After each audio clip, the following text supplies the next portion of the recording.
Meus amados irmãos que assistem esse vídeo, a graça e a paz do Eterno e de nosso Senhor Jesus Cristo esteja presente na sua vida, esteja presente também na vida da sua família. Eu não estou 100% ainda, a garganta não está muito boa, e ainda estou melhorando. Uma virose tentou me derrubar aí no início do sábado, né? Depois do pôr do sol da sexta, mas vamos continuar pregando o Evangelho. E continuando o nosso estudo de todo domingo de Atos, e hoje o capítulo 8. Vamos ver o que esse maravilhoso capítulo tem a nos ensinar. Versículos de 1 a 3. E também Saulo consentiu na morte dele, e fez naquele dia uma grande perseguição contra a igreja que estava em Jerusalém. E todos foram dispersos pelas terras da Judéia e de Samaria, exceto os apóstolos. Quem perseguiu a igreja de Deus? Os religiosos. Saulo era um religioso. Ele era um fariseu. Então nós percebemos aqui que como vai ser a perseguição da igreja? Os falsos religiosos, os falsos líderes, os que pregam a mentira, os que pregam errado, vão perseguir os que pregam certo. Não são todos, né, que vão fazer isso. Alguns vão se converter e serão perseguidos. Mas, infelizmente, muitos, se achando salvos, ungidos de Deus, vão fazer exatamente o que Saulo fez. Hoje, muitos religiosos perseguem quem prega a verdade. Difamam, caluniam, diz para não falar, diz para não ver o vídeo, né? Por quê? Porque desmascara eles. E em alguns países, cristãos estão sendo mortos. Não devemos esquecer também de falar isso. Mas até onde eu sei, não é por cristãos. Tá bom? 2. E os homens piedosos foram enterrar Estevão e fizeram sobre ele um grande pranto. E Saulo assolava a igreja, entrando pelas casas, e, arrastando homens e mulheres, os encerrava na prisão. O nível da perseguição. Né? 4 a 6. Mas os que andavam dispersos iam por toda parte anunciando a palavra. Mesmo com a perseguição, eles não deixavam de pregar. Você que já foi perseguido por pregar a verdade, por levar a verdade, assim como eu, mas no meu caso não teve algo mais complicado, como a morte e a prisão. Eu fui difamado, caluniado e nunca deixei de pregar. Então você que prega a verdade, Bíblia na Bíblia, não deixe de pregar na perseguição, continue. E, descendo Filipe à cidade de Samaria, lhes pregava a Cristo. E as multidões unanimamente prestavam atenção ao que Filipe dizia, porque ouviam e viam os sinais que ele fazia. Aqui é interessante. Eles ouviam e viam. Muitos cristãos hoje só sabem falar, fazer não sabem. E eu não estou entrando nem no mérito de sinais. Estou entrando no mérito da sua vida ser condizente com o que você prega. Você não pode chegar uma pessoa, você não pode beber e você beber. Não seja hipócrita. Então você só deve pregar aquilo que você vive. Tá bom? 7 a 9. Pois que os espíritos imundos saíram de muitos os que o tinham, clamando em alta voz. E muitos paralíticos e coxos eram curados. Nesse caso aqui, Filipe tinha o poder dado por Deus através do Espírito Santo para fazer os sinais, porque eles caiu, né, a chuva temporã. E no futuro, ninguém sabe onde, vai cair a chuva serôdia, que nós teremos os mesmos, né, o mesmo Espírito derramado sobre nós para fazer sinais e prodígios. Mas, claro, sinais e prodígios enviados de Deus, não do engano. E havia grande alegria naquela cidade. E estava ali um certo homem, chamado Simão, que anteriormente exercera naquela cidade a arte mágica e tinha iludido o povo de Samaria, dizendo que era o grande personagem. Quantas vezes acontece isso hoje, né? Tem uma pessoa que finge que cura, engana as pessoas seguem, né? Mas Filipe, ele é usado por Deus, esse mágico não. 10 a 12. Ao qual todos atendiam, desde o menor até o maior, dizendo: Este é o grande poder de Deus. E atendiam-no, porque já desde muito tempo os havia iludido com artes mágicas. Isso aqui acontece até hoje. Se você for ver alguns programas de televisão aí, percebe que é a mesma pessoa que é curada. Pode perceber. Só muda a roupa, às vezes uma coisa assim, mudança no cabelo. Isso é mágica. Isso não é cura de verdade, né? Mas como cresce em Filipe, que lhes pregava acerca do reino de Deus e do nome de Jesus Cristo, se batizavam tanto homens como mulheres. E creu até o próprio Simão. E, sendo batizado, ficou de contínuo com Filipe. E, vendo os sinais e as grandes maravilhas que se faziam, estava atônito. Então, para você ver que ele ficava surpreso. Por quê? Porque ele não fazia de verdade. Era uma mentira, era uma mágica, um truque, uma ilusão. Então, essa é a diferença de quando você prega a verdade para o que prega a mentira. Para aquele que tem Deus, para o que não tem. Falar com autoridade, pregar com autoridade e fazer sinais, sinais verdadeiros. Essa é a diferença. 14. Os apóstolos, pois, que estavam em Jerusalém, ouvindo que Samaria recebera a palavra de Deus, enviaram para lá Pedro e João, os quais, tendo descido, oraram por eles para que recebessem o Espírito Santo. 16 a 18. Bom, eu não tenho o costume de ler o parênteses, né? Porque o parênteses é um acréscimo ou uma explicação, né? Mas eu vou ler essa explicação porque precisamos entender um ponto, principalmente a parte B, porque sobre nenhum deles tinha ainda descido. Mas olha o que a explicação diz: mas somente eram batizados em nome do Senhor Jesus. Então, mais uma vez, até mesmo a explicação diz que ninguém é batizado em nome da Trindade, em nome do Pai, Filho e Espírito Santo. Mais uma vez, a Bíblia destrói a Trindade, até mesmo no batismo, comprovando que Atos 28:19 ele foi infelizmente mudado, certo? Mudado, porque como é que o apóstolo batiza em nome de Jesus e a ordem de Jesus é outra lá em Mateus? Os apóstolos do Espírito Santo jamais iam desobedecer Jesus, né? Mais uma prova que foi traduzida errado. Porque você pega do hebraico, o que Jesus fala? Batizai em meu nome. Está escrito no hebraico isso. Então lhes impuseram as mãos e receberam o Espírito Santo. E Simão, vendo que pela imposição das mãos dos apóstolos era dado o Espírito Santo, lhes ofereceu dinheiro. Agora, coitado desse Simão, né? Apesar que eu já sabia que isso ia acontecer, que eu já li esse capítulo várias vezes. Mas é o que muita gente mostra. Ele acha que o status, que o dinheiro, que algo material possa colocar ele numa posição alta. Quanto a gente aí que é filho de líderes, às vezes o líder até é sincero, o líder é honesto, o líder é íntegro e o filho não é, e a filha não é. E acha que a posição deles, mas eu sou filho de fulano, ou então pessoas que são filhos de pessoa importante, acham que podem crescer no reino de Deus só porque isso não importa para Deus. Você pode ser mais rico que. Qual é o homem mais rico do mundo? Eu nem sei. Mas você pode ser mais rico que todas as denominações religiosas juntas. Se você pegar toda a denominação religiosa juntas, provavelmente, né, você vai ter o maior dinheiro da Terra. É o que eu acho, se fosse somar. É uma opinião pessoal. Vamos supor que isso seja verdade, supondo.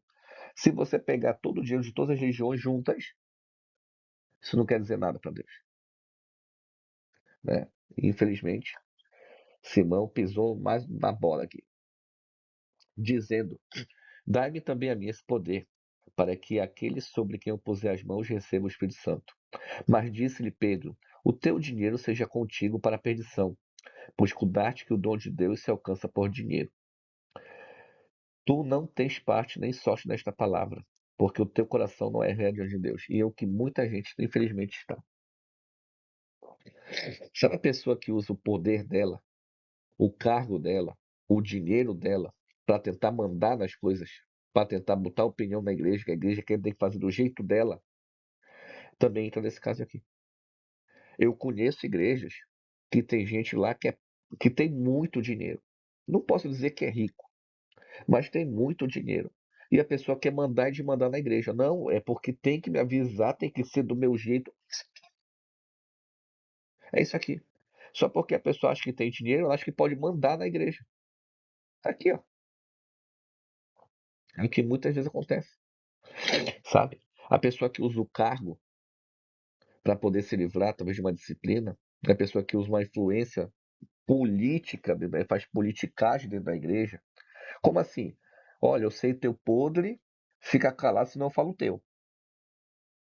Teve uma vez que eu frequentava uma congregação e um líder lá estava fazendo besteira. Aí ele perguntou para todos os meus discípulos: me fala um podre do Leone, porque eu quero mostrar para ele quem é que manda aqui. Ele estava fazendo besteira, já tinha chamado a atenção dele. Eu não tenho podre, eu não apronto. Graças a Deus por isso eu não apronto. Meus discípulos falaram: o Leone não tem podre, ele não faz nada de errado assim. A vida dele é casa, trabalho, trabalho, casa, trabalho, casa, igreja, casa, trabalho. Essa é a vida. Quando eu não estou em casa, estou no trabalho. Quando eu não estou em casa, eu estou fazendo a barba na barbearia. Quando eu estou em casa, eu estou comendo na rua. Mas 90% das vezes é trabalhando.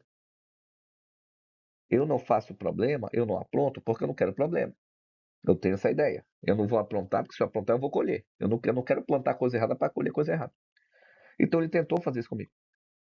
Quando meus discípulos vieram conversar comigo, eu fui lá conversar com ele. E o cara ainda ficou mais brabo ainda porque eu abri a Bíblia e mostrei que aquilo ali é errado. Então, infelizmente, muitas pessoas fazem isso, ou tentam fazer isso. E na época os meus discípulos falaram: tu parece Daniel e Babilônia. Olha o que meus discípulos disseram. Está parecendo Daniel e Babilônia. Tu está sendo perseguido por confrontar uma pessoa que está fazendo errado, que fez uma besteira muito grande que não vale nem a pena citar aqui. E que a igreja defendeu ele. A igreja defendeu ele, por isso eu saí. Eu percebi que aquilo ali não era evangelho, não. Era só politicagem, um protegendo o podre do outro. Então é exatamente isso aqui, irmãos. É exatamente isso aqui. Tá? 22 a 24. Arrependa-te, pois, dessa tua iniquidade, e ora a Deus, para que porventura te seja perdoado o pensamento do teu coração. Por que ele colocou para que porventura, né? Porque às vezes a pessoa não se arrepende. Ela ora a Deus, ora e não se arrepende. Pois vejo que estás em fel de amargura e em laço de iniquidade. Ou seja, a ação dele, né? Ele não está fazendo aquilo por amor, por querer. Não. Aqui não explica a amargura dele, então não posso entrar em detalhes, né? Respondendo, porém, Simão disse: orai vós por mim ao Senhor, para que nada do que dissertes venha sobre mim. Aí, tem muita gente que pede oração, né? Sim, mas quando você peca, é você que tem que orar. Por exemplo, eu estou doente. Eu pedi para alguns irmãos meus, onde eu congrego atualmente, orem por mim, irmãos. Eu cheguei febre de quase 40 graus, foi 39 alguma coisa. Garganta ruim, coriza. Eu peço oração, porque eu estou adoentado. Não estou doente, não estou sã de saúde. Mas quando eu faço algo que Deus não gosta, que eu peco, eu mesmo oro a Deus. Eu não peço para outra pessoa. Então ele tem esses pontos aí, né? 25 a 27. Tendo eles, pois, testificado e falado a palavra do Senhor, voltaram para Jerusalém. E em muitas aldeias dos samaritanos anunciaram o evangelho. E o anjo do Senhor falou a Filipe, dizendo: levanta-te e vai para o lado do sul, ao caminho que desce de Jerusalém para Gaza, que está deserto. E levantou-se e foi. E eis que o homem etíope, eunuco, mordomo de Candace. Mordomo quer dizer o chefe dos mordomos. Rainha dos etíopes, o qual era superintendente de todos os teus tesouros e tinha ido a Jerusalém para adoração. Então esse homem não era qualquer um. Ele tinha certo status. Eu não estou dizendo que ele era rico, mas tinha um certo status aqui. 28 a 30. Regressava e, assentado no seu carro, lia o profeta Isaías. E disse o Espírito a Filipe: chega-te e ajunta-te a este carro. E, correndo Filipe, ouviu que lia o profeta Isaías e disse: entendes tu o que lês?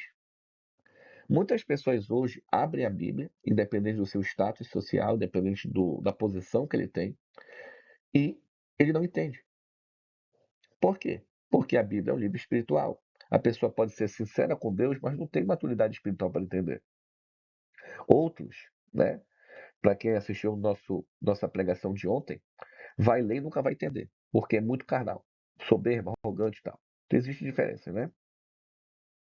31 a 33. E ele disse: como poderia entender se alguém não me ensinar? E rogou a Filipe que subisse e com ele se assentasse. Hoje em dia, muitas pessoas estão ensinando até errado.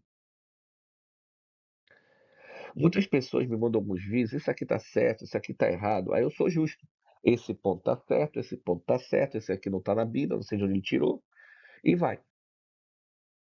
Tem muita gente que tem uma luz que não está 100% ainda, mas tem a sua luz. Que muitas vezes são sinceros com Deus. Mas tem gente que não é sincero, que é arrogante, presunçoso e acha que o que ele fala é a verdade absoluta. Né? Infelizmente. Infelizmente.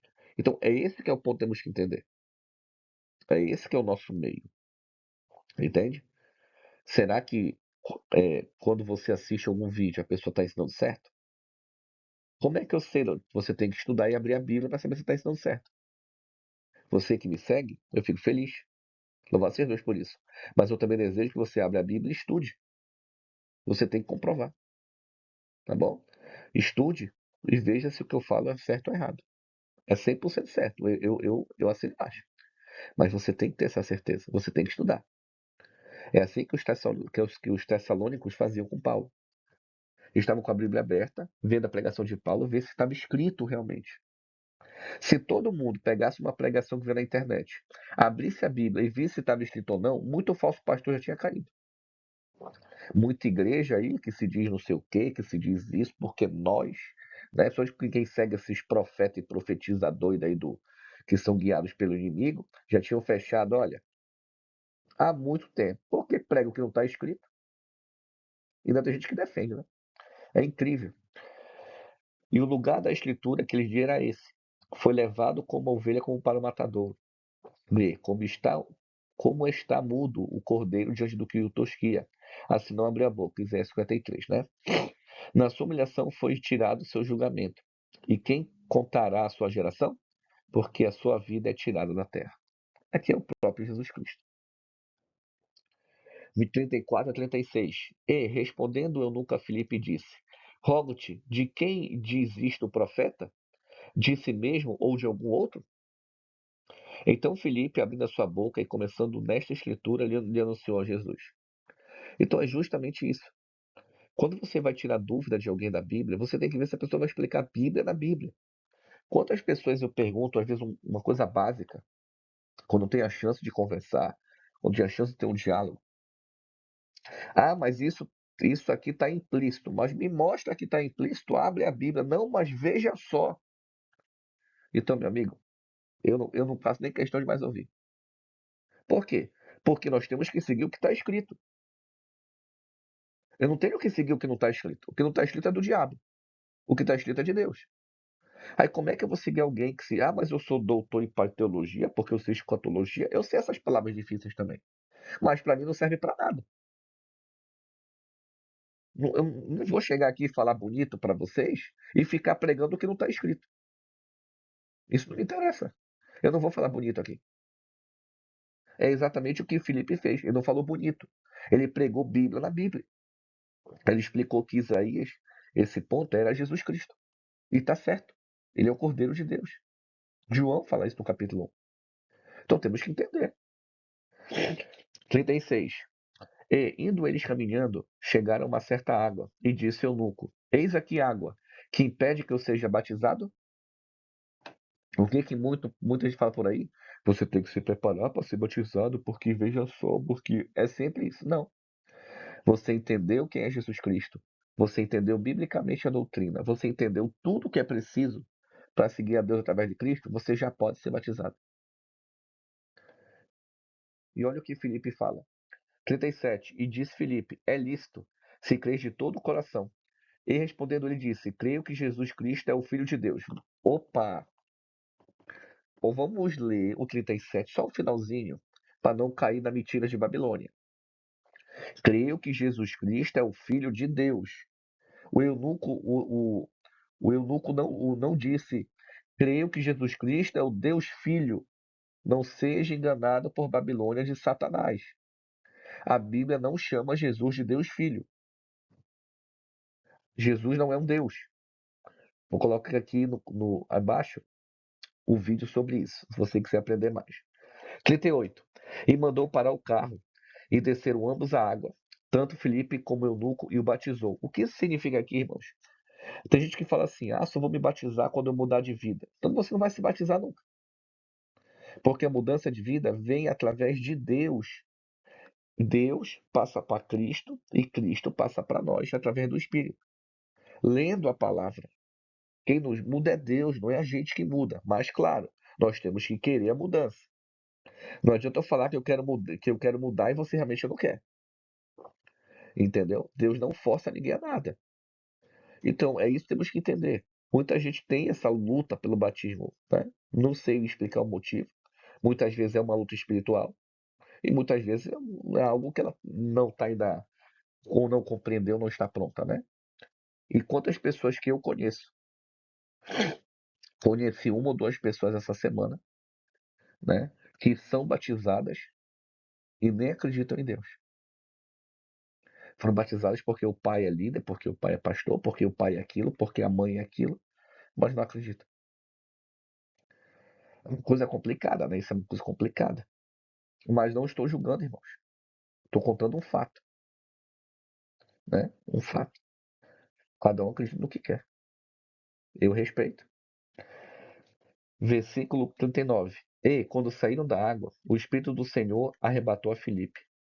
Ele não viu mais o eunuco, e jubiloso continuou o seu caminho. E Filipe se achou em Azoto, e, indo passando, anunciava o evangelho em todas as cidades, até que chegou a Cesareia. Meus irmãos, já acabamos nosso estudo aqui de Atos 8. Que Deus abençoe. Obrigado por assistir até aqui. Até nosso próximo encontro. Fiquem com Deus.